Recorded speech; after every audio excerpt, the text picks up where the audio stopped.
नमस्कार साथियों, मैं ओंकार गोस्वामी आपका इस चैनल पर हार्दिक स्वागत और अभिनंदन करता हूं।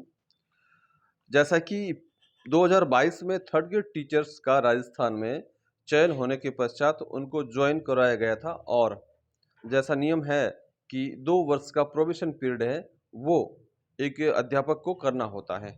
तो थर्ड ग्रेड टीचर जो कि राजस्थान में लगे हुए हैं, उनका हाल ही में यानी कि इसी महीने जून महीने में बहुत सारे ऐसे जो कैंडिडेट्स हैं या अध्यापक हैं, उनका 2 वर्ष का जो प्रोबेशन पीरियड है वो कंप्लीट हो गया है और अब प्रोबेशन पीरियड कंप्लीट होने के बाद में फिर उनको अपना स्थायीकरण या फिर कहें कि कन्फर्मेशन के लिए आवेदन करना होता है।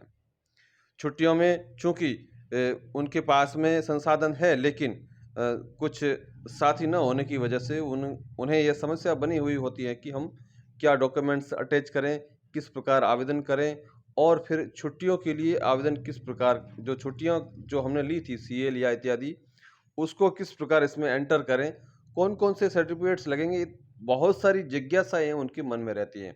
तो इसी आशय का एक वीडियो हम ले आए हैं, how to apply for confirmation after provision Rajasthan में थर्ड ग्रेड टीचर के लिए ले आए हैं। तो आइए इस वीडियो को शुरू करते हैं। जैसा कि हम राजस्थान में जितने भी हमारे अध्यापक बंधु हैं, वे सभी हैं वो अपने जो एम्प्लॉयी आईडी है उसको अपने स्टाफ लॉगिन के माध्यम से खोलते हैं। तो सबसे पहले जो एम्प्लॉयी है जिसका प्रोबेशन पीरियड है वो कंप्लीट हो गया है, उसे सबसे पहले अपने स्टाफ लॉगिन को ओपन करना होगा। अपनी आईडी, स्टाफ आईडी और उसका जो पासवर्ड है वो एंटर करने के बाद में कैप्चा डालना होगा। कैप्चा डालने के बाद में फिर उसको लॉगिन करना होगा। जैसे ही वह अपनी इस स्टाफ लॉगिन के माध्यम से अपने आप को लॉगिन कर लेता है, उसके बाद में फिर उसके जो आवेदन करने का जो प्रोसेस है वो पूरा हो जाता है। अब आवेदन करने के दौरान योरसेल्फ स्टाफ लॉगिन यानी कि आपको क्या-क्या करना है? सबसे पहले लेफ्ट साइड में जो 3 डॉट्स लगी हुई है, उस 3 डॉट्स पर आपको क्लिक करना है। 3 डॉट्स पर जैसे ही आप क्लिक करते हैं तो बहुत सारे सब मेनू खुल जाते हैं और सब मेनू खुलने के दौरान एक सब मेनू आता है जिसका नाम होता है फॉर्म्स। और फॉर्म्स में जैसे ही हम क्लिक करते हैं तो उसके अंदर एक और सब मेनू होता है जिसमें लिखा हुआ होता है application for a department services. और इस पर जैसे ही हम क्लिक करते हैं तो फिर एक फॉर्म नाम से एक और सब मेनू आ जाता है। उस पर जैसे ही क्लिक करते हैं तो फिर हम एक कन्फर्मेशन वाले मेनू पर आ जाते हैं, जो इस प्रकार होता है। इसका जो फ़ोटो के माध्यम से समझाया गया है, यहाँ पर आपको जो है वो 3 डॉट्स पर क्लिक करना है। 3 डॉट्स पर जैसे ही आप यहाँ पर क्लिक करते हैं तो क्लिक करने के बाद में फिर आपको यहाँ पर एक फ़ॉर्म है, सब मेनू है, वहाँ पर हम क्लिक करेंगे और फ़ॉर्म मेनू पे जैसे ही हम क्लिक करते हैं तो फिर हम एप्लीकेशन फॉर डिपार्टमेंटल सर्विसेज़ यहाँ पर क्लिक करेंगे। इस पर क्लिक करने के बाद में फिर यहाँ पर फ़ॉर्म्स है, उस पर क्लिक करेंगे और उस पर जैसे ही हम क्लिक करते हैं, तो ये वाला जो है चित्र हमारे सामने आ जाता है। इसमें अलग-अलग के लिए एप्लीकेशन है, जैसे एसीपी के लिए, कन्फर्मेशन के लिए, एनओसी के लिए या फिर विदेश यात्रा के लिए। तो हमको जो 2 नंबर पे कन्फर्मेशन फ़ॉर्म है, ये वाला, इस पर टिक करना है। जो सेकंड नंबर पर है, ट्रैक के नीचे, इस पर हमें टिक करना है और जैसे ही हम इस पे टिक करते हैं, तो फिर हम एंटर हो जाते हैं। और इसको एंटर करने के बाद में फिर हम आगे बढ़ते हैं और जैसे ही हम आगे बढ़ते हैं तो फिर अब हमारे सामने एक एप्लीकेशन फॉर्म खुलता है और एप्लीकेशन फॉर्म जो खुलता है उस एप्लीकेशन फॉर्म के अंदर जो है सबसे पहले आपको जो आपकी डिटेल्स है जो बेसिक डिटेल है यानी कि आपका नाम क्या है, father's name, date of birth, joining date, आपका जो कौन सी ग्रेड में लगे हो, कौन से लेवल में लगे हो और आपका ऑर्डर नंबर इत्यादि जो बेसिक डिटेल है वो सारी उसके अंदर फिल होती है ऑलरेडी। आपको सबसे पहले उस सारी डिटेल्स की जांच करनी है, क्या वह डिटेल सही है? यदि वह डिटेल सही है, तो हमें आगे बढ़ना है, अन्यथा यदि आपकी डिटेल सही नहीं है, तो फिर आपको अपने पीईओ से उस डिटेल को फ़ॉर्म 10 के माध्यम से, प्रपत्र 10 के माध्यम से सही करवाना होगा और उसको सही करवाने के पश्चात ही आपको प्रोविज़न के लिए या प्रोविज़न पूर्ण होने के कन्फर्मेशन के लिए वो है आवेदन करना होगा।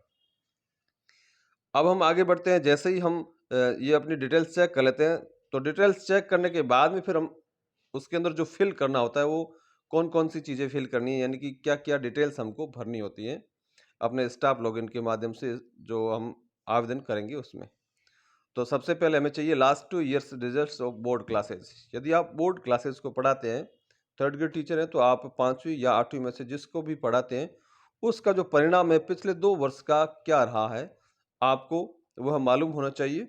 अब परिणाम के दौरान आपको टोटल स्टूडेंट्स की संख्या है वो मालूम होनी चाहिए और रिजल्ट कितना प्रतिशत रहा, इसकी जानकारी आपके पास में होनी चाहिए। अब आप अपने आकस्मिक अवकाश को दिनांक से दिनांक भरें, यानी कि आपके जो आकस्मिक अवकाश जो आपने लिए हैं, जैसे जॉइनिंग टू जॉइनिंग जो आपने लिए हैं आकस्मिक अवकाश, पिछले 2 वर्ष के दौरान जितने भी आकस्मिक अवकाश लिए हैं, उसको आप अपने जो रजिस्टर है, जो जिसमें आप साइन करते हैं विद्यालय के उस आपके जो साइन करने वाले रजिस्टर में से, आपके हाज़िरी रजिस्टर में से, वहाँ से आपको आकस्मिक अवकाशों का दिनांक का विवरण लेना होगा। दिनांक का विवरण है, वो आपको इसमें प्रविष्ट करना है। दिनांक का विवरण है, वो प्रविष्ट करने के लिए जो आप पास में एक चित्र देख रहे हैं, यहाँ पर आपको दिनांक वाइज़ दे रखा है।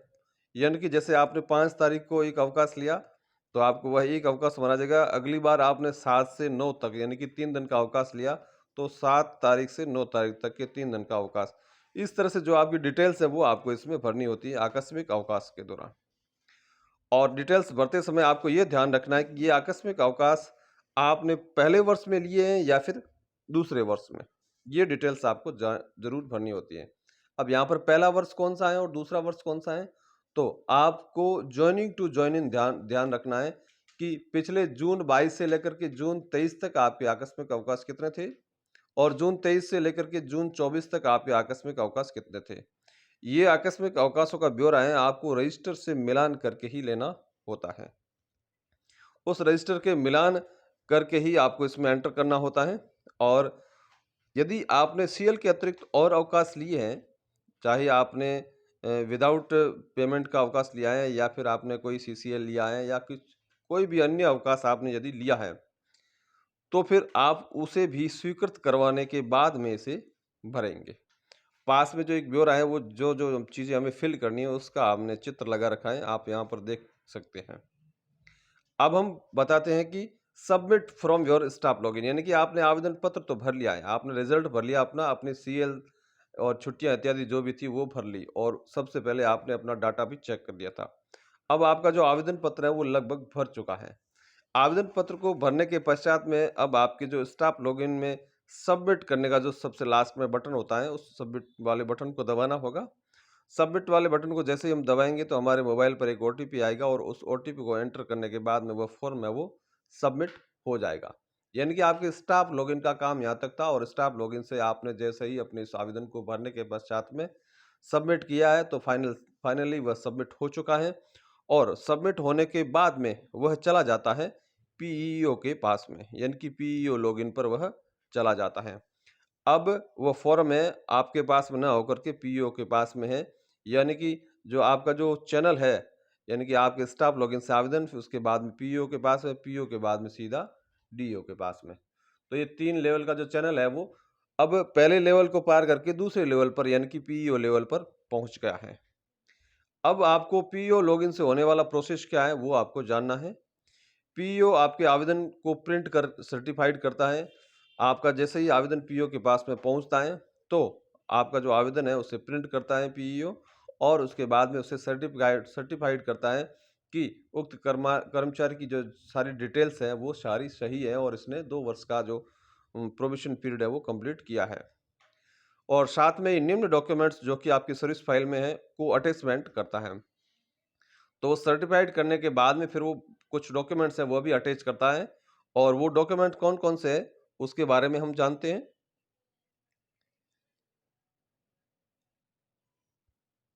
सबसे पहले पीओ लॉगिन से आपका जो आवेदन पत्र है जिसे अभी सर्टिफ़ाइड करने की बात कही थी, वह आवेदन होता है।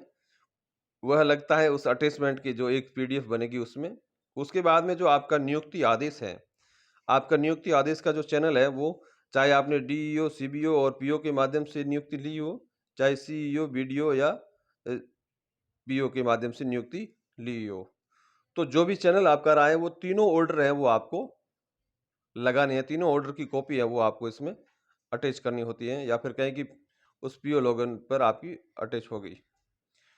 और साथ में ही आपकी जो जॉइनिंग एप्लीकेशन है, जो आपने अपने एचएम के पास में जहाँ पर, या एचएम के पास में, या किसी प्रिंसिपल के पास में जहाँ पर आपने जॉइन किया था, तो जॉइन करते समय आपने जो एप्लीकेशन लिखी थी जॉइनिंग के लिए, उस एप्लीकेशन की कॉपी भी यहाँ पर लगानी है, जिस पर अप्रूव्ड इत्यादि लिखा हुआ होना चाहिए। और साथ ही ऑनलाइन जॉइनिंग लेटर भी आपको अटैचमेंट करना होता है। इसके अलावा आपको सेवा संतोष प्रमाण पत्र, जो कि पीईओ द्वारा दिया जाता है, को भी अटैच करना होता है। और आकस्मिक अवकाश का विवरण पृष्ठ, जो कि हेड मास्टर या प्रिंसिपल के द्वारा प्रमाणित हो, को भी लगाया जाता है। और यह जो आकस्मिक अवकाशों का जो विवरण पृष्ठ है, जो आपने अपने उस आवेदन के दौरान जो प्रिंट किया था, वह उसका जो ओरिजिनल कॉपी कहें या फिर सर्टिफाइड कॉपी कहें, हो सकता है। इस आशय का जो प्रमाण, इसमें एक और सर्टिफिकेट लगेगा, और वह यह है कि इस आशय का प्रमाण पत्र जिसमें यह वर्णित हो कि इस अवधि में ऐसे किसी अवकाश का उपभोग नहीं किया गया है जिससे आपकी वार्षिक वेतन वृद्धि पर प्रतिकूल प्रभाव पड़ता हो। इस आशय का भी एक सर्टिफिकेट लगाना है। तो ये इतने सारे डॉक्यूमेंट्स हैं, उनको अटैच करके उनकी एक पीडीएफ बना करके, और 2 MB में यह पीडीएफ बनानी है। 2 MB या 2 MB से कम की पीडीएफ आपको बनानी है। और फिर जो पीओ लॉगिन से है, वो यह पीडीएफ है, वो अटैचमेंट होकर के और वहाँ से अप्रूव्ड करके भेज दी जाती है। और जैसे ही पीओ इसे अप्रूव करता है, जैसा कि यहाँ पर दिया गया है कि सभी डॉक्यूमेंट्स की एक पीडीएफ बनानी है, उसे अटैच कर देना है। और जैसे ही वह पीडीएफ अटैचमेंट कर लेता है, और अटैचमेंट करने के बाद में उसे सबमिट करता है या आगे फॉरवर्ड करता है, तो ओटीपी के माध्यम से वह पीओ है, उस एप्लीकेशन को है, वो डीईओ को फॉरवर्ड कर देता है। और ये जो सारी डिटेल्स है, ये सारी डिटेल्स हम अपने स्टाफ लॉगिन से समय समय पर इसे ट्रैक कर सकते हैं, देख सकते हैं कि हमारा एप्लीकेशन फॉर्म है वो कहाँ पर पहुंच चुका है, और पीओ लेवल पर कौन कौन से डॉक्यूमेंट्स अटैचमेंट किए गए हैं।